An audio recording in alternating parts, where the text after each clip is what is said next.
At here na naman tayo sa ating no contact update segment for today, June 11, 2026. So before we get your person's real-time energies, reminders muna us no na wala tayong gender dito, babae, lalaki, LGBT, lahat ay welcome. Possible din dito mga babes no na yung mga mensahe ay hindi lahat for you. So iwan naman yung iba kasi baka yun ay for other viewers naman.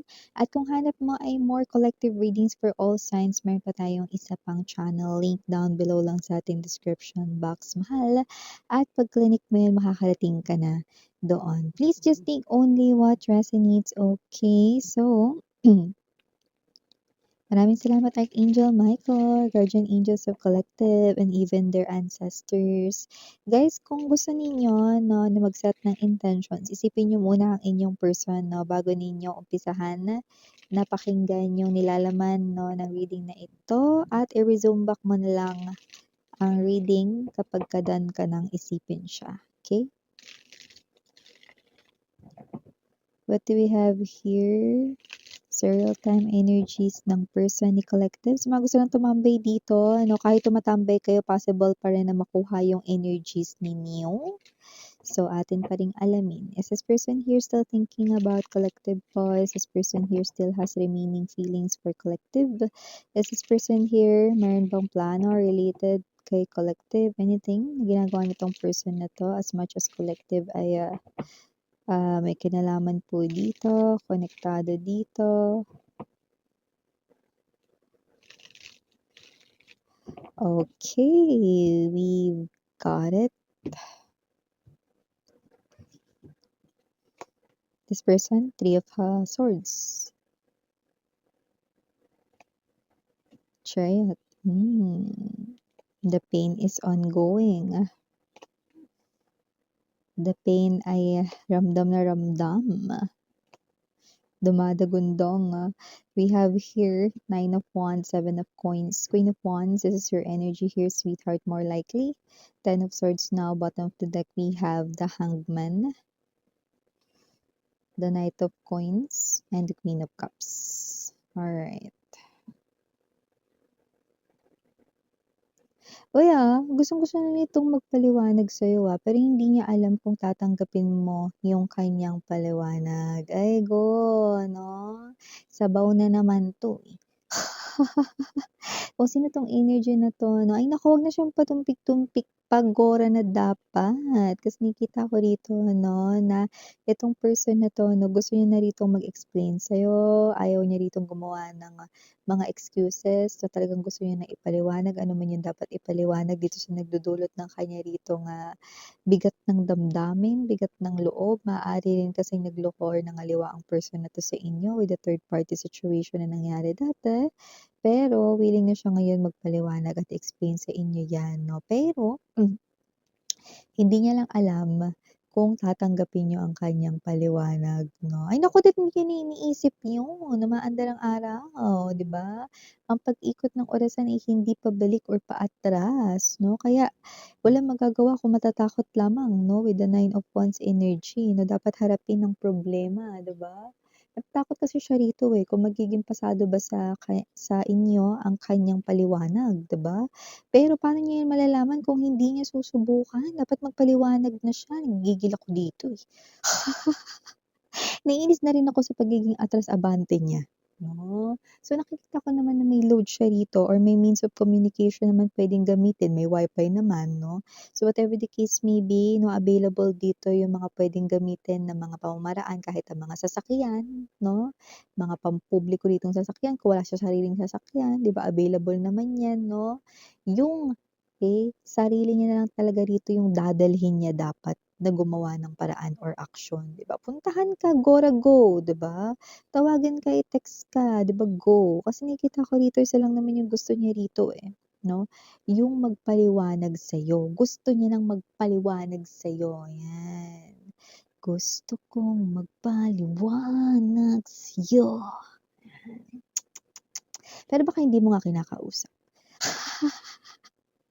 Ngunit di kinakausap. Ayan, Ba't parang papuntang kasi yung genre rock, 'yan 'no, 'pag may plema pa ako rock ang genre.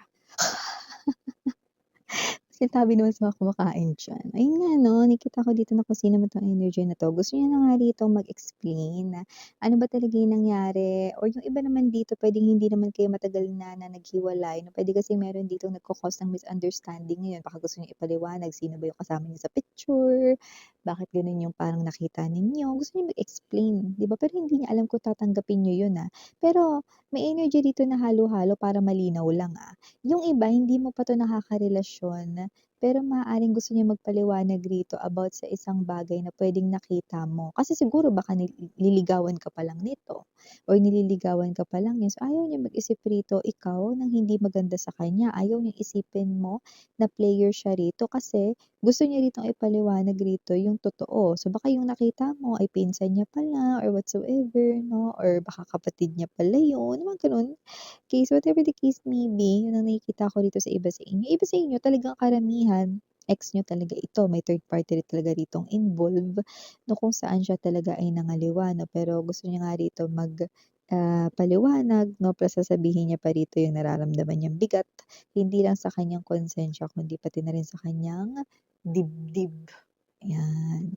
So whatever the case may be, yun ang nakikita ko dito, So yan, okey. Iba naman hindi pa kayo hiwalay 'no, pero maaaring nagseselos ka, nagtatampo ka na may misunderstanding dito, yan ang gusto niya ritong sabihin. Pero baka hindi mo nga raw paniwalaan, yan 'no.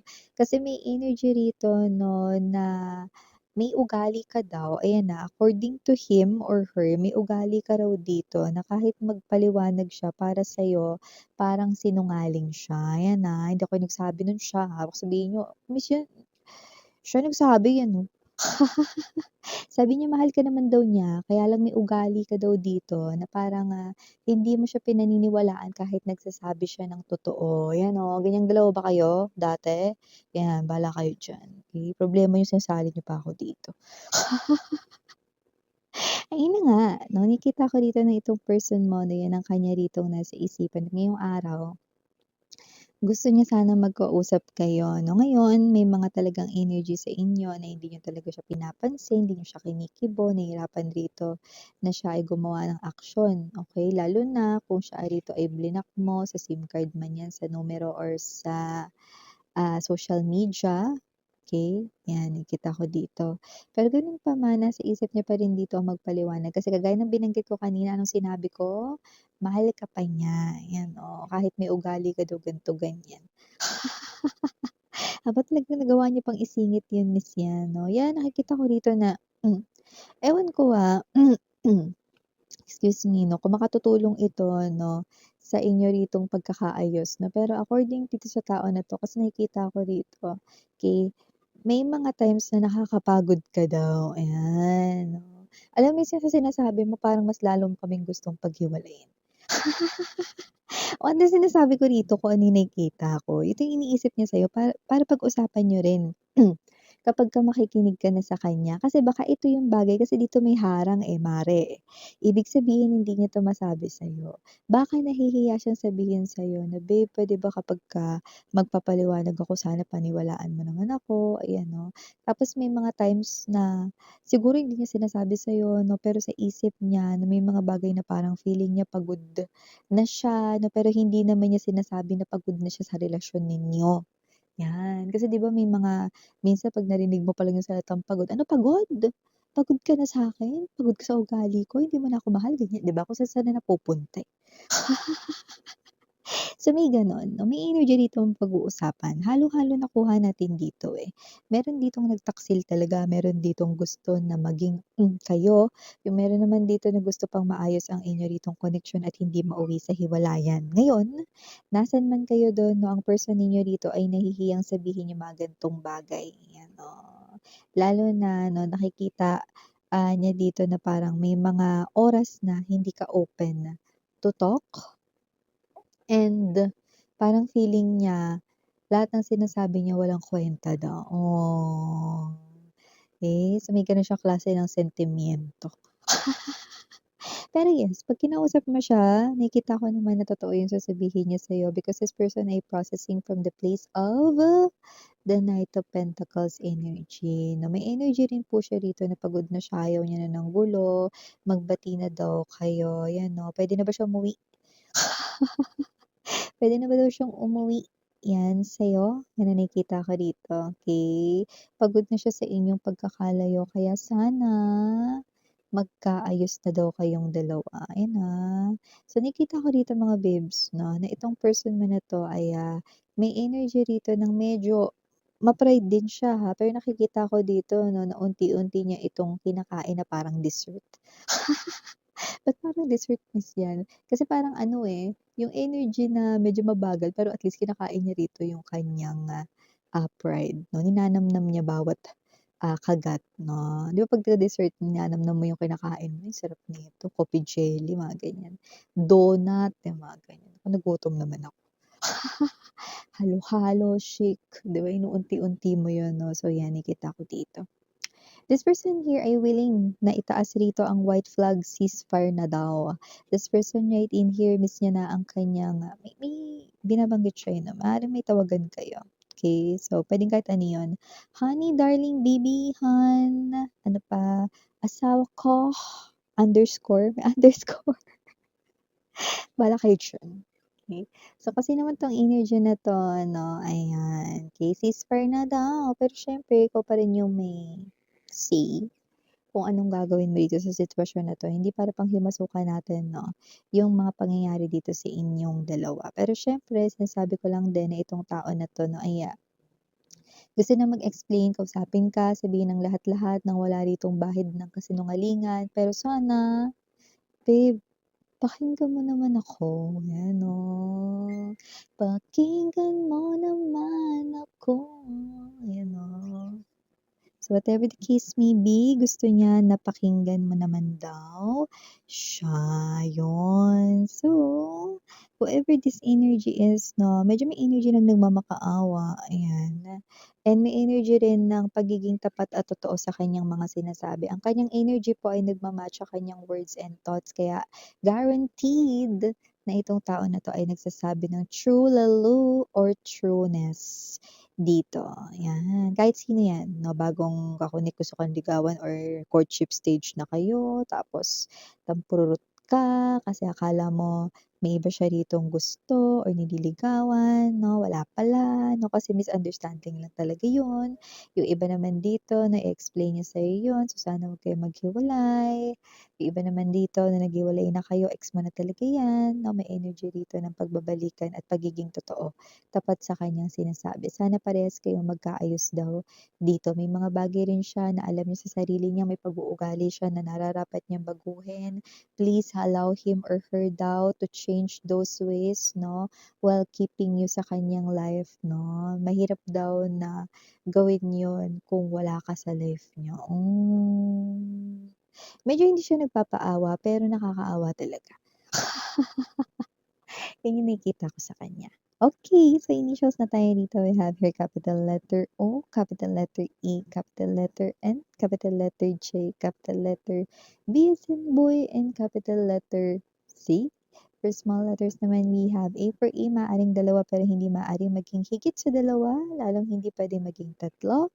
Just take only what resonates. Other small letters, we have J, D, Victory V, M, I, E, and last but not the least, we have P. So, yeah, yun yung mga nakuha nating initials dito na pero tandaan ninyo mga babes 'no, na itong, nangyayari rito 'no, sa kanya ngayon 'no, ay, hindi ko nakikitaan ng anumang biro, okey?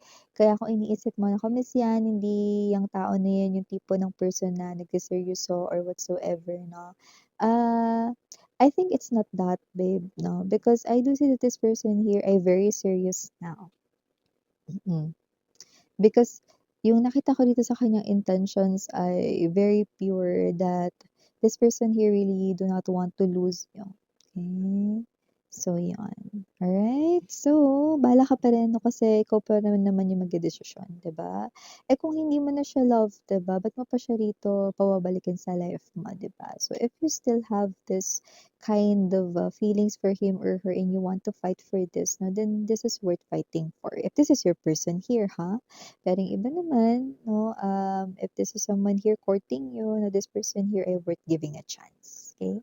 So, yeah. Okay, it's up to you, totally up to you kung ano ang desisyong gagawin mo here, and I know that you are someone who is a very smart individual. Nakikita ko yan dito. So yeah, ganyan yan na ani for the girls and yana din na for the boys. Sana kayo love and light, idara. Annyeong.